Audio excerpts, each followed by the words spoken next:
Hi guys, welcome to my channel Radha's world. ఎలా ఉన్నారండి? బాగున్నారా? ఈరోజు వచ్చి మనం మష్రూమ్ పన్నీర్ వెజ్ బిర్యానీ చేసుకుందాము.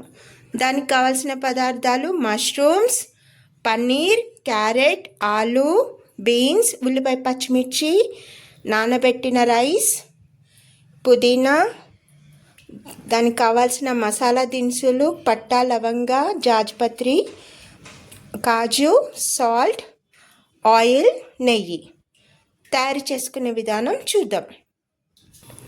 ముందుగా స్టవ్ వెలిగించుకుందాం. ప్రెషర్ కుక్కర్ పెట్టుకుందామండి. ప్రెషర్ కుక్కర్ వేడెక్కిందండి. ఇప్పుడు ఆయిల్, ఈరోజు మా హస్బెండ్ చేస్తున్నారండి వెజిటబుల్ బిర్యానీ. ఆయిల్, నెయ్యి రెండు వేసుకోవాలి, అప్పుడే మీకు టేస్ట్ బాగా వస్తుంది. ఇంకొకటి అల్లం వెల్లుల్లి పేస్ట్ కూడా వేసుకోవాలండి, అది చెప్పడం మర్చిపోయాను. అల్లం వెల్లుల్లి పేస్ట్ కంపల్సరీ వేయాలి. 2 టేబుల్ స్పూన్ల ఆయిల్ వేస్తున్నా.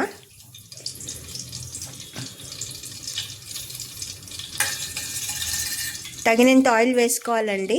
నేను 1 కేజీ రైస్ తీసుకున్నాను. దానికి కావాల్సినవన్నీ పావు కిలో ఆల్ వెజిటబుల్స్ తీసుకున్నానండి.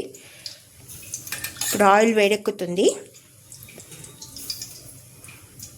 ఆయిల్ వేడెక్కిందండి.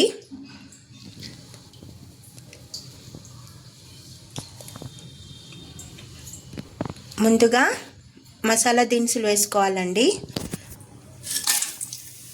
పట్టా, ఇలాచి, మరాఠీ మొగ్గ, జాపత్రి, అన్నీ, ఆల్, సాజీరా అన్నీ అండి.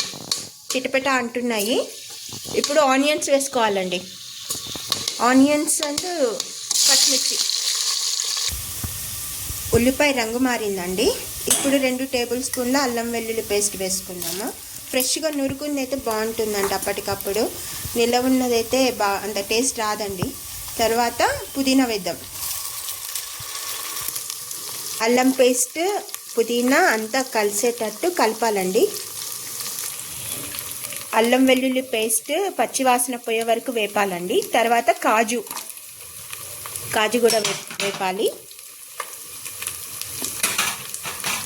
తర్వాత ఆలు, బీన్స్, క్యారెట్, మష్రూమ్స్. త్వరగానే అయిపోతుందండి, చాలా ఈజీగా. పిల్లలకి మార్నింగ్ బాక్స్లో కూడా చేసుకోవచ్చు మనము. ఇప్పుడు రుచికి సరిపడినంత సాల్ట్ వేద్దాం. ఇవన్నీ వెజిటబుల్స్ అన్నీ మగ్గాలండి. కొంచెం మూత పెట్టుకొని మగ్గపెట్టుకోవాలి మనం. ఇలా మూత పెట్టి మగ్గనివ్వాలండి. మంచి స్మెల్ వస్తుందండి, మగ్గుతున్న స్మెల్. ఇంకా అల్లం పేస్ట్, అన్ని ఇంగ్రీడియంట్స్ వేసాం కదా, మసాలా దినుసులు, చాలా మంచి స్మెల్ వస్తుందండి. ఇంకొకటి బెస్ట్ క్వాలిటీ తీసుకుంటే బాగుంటాయండి వెజిటబుల్స్ కానీ, పన్నీర్ కానీ, మష్రూమ్ కానీ. రైస్ కూడా బెస్ట్ క్వాలిటీ ఉంటే మీకు టేస్ట్ బాగుంటుందండి. మధ్య మధ్యలో కలుపుతూ ఉండాలండి. మనకి ఇవన్నీ సూపర్ మార్కెట్లో అన్నీ దొరుకుతాయండి. ఇలా కలుపుతూ మగ్గ పెట్టుకొని మళ్ళీ మూత పెట్టుకోవాలి.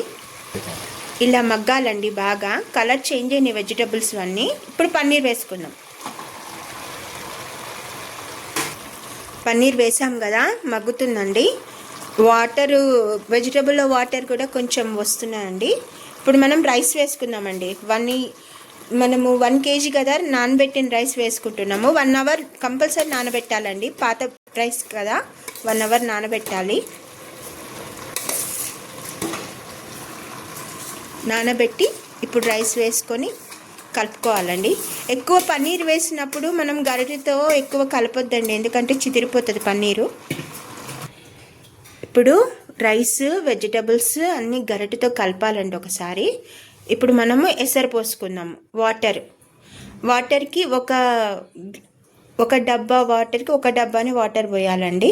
ఇప్పుడు నేను వెజిటబుల్స్ కూడా వేసాను కదా, 2.5 వాటర్ వేస్తాను. ఇప్పుడు 2.5 వాటర్ పోస్తున్నానండి. ఇప్పుడు ప్రెషర్ కుక్కర్ మూత పెట్టేసుకున్నాము. కలియబెట్టాలి. కలియబెట్టి ప్రెషర్ కుక్కర్ మూత పెట్టేసుకుందాం. ఇలా ఒకసారి కలుపుకొని ఇప్పుడు మనము ప్రెషర్ కుక్కర్ మూత పెట్టేసుకుందామండి. హై ఫ్లేమ్లో ఒక విజిల్ రావాలి, లో ఫ్లేమ్లో ఒకటి వస్తే సరిపోతుందండి. అంతే, విజిల్ వచ్చిందండి. ఇప్పుడు మనం స్టవ్ ఆఫ్ చేసాం. ఇంకా కొంచెం సిమ్లో పెట్టుకుందాము, 1 సెకండ్. వెజిటబుల్ బిర్యానీ రెడీ అండి. Mushroom paneer vegetable biryani serving బౌల్లో సర్వ్ చేసుకుందామండి. రెడీ అండి, vegetable biryani, mushroom paneer vegetable biryani ready. దీనిది రైతాతో కానీ ఆలుగడ్డ కుర్మాతో కానీ బాగుంటుందండి. చాలా టేస్టీగా ఉంటుందండి. ట్రై చేయండి ఒకసారి, కామెంట్ పెట్టండి. ఈ వీడియో కనుక నచ్చినట్లయితే please subscribe my channel. Next వీడియోతో మళ్ళీ మీ ముందు ఉంటాను. అంతవరకు సెలవండి. బాయ్.